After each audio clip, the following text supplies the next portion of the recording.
So in this lecture, we're going to talk a bit about how to assign oxidation state and how to predict these oxidation states of common elements in a variety of compounds, mostly which are inorganic, but some organic examples will be used.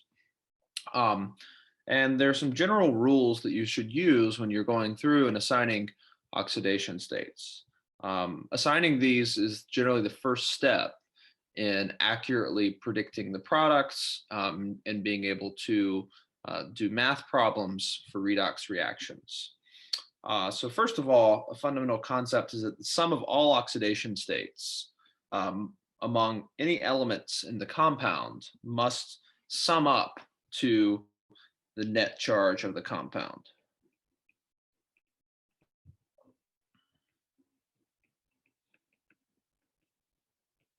So if the compound is neutral and has zero net charge, then any negative oxidation states must be balanced with positive oxidation states such that they sum to zero.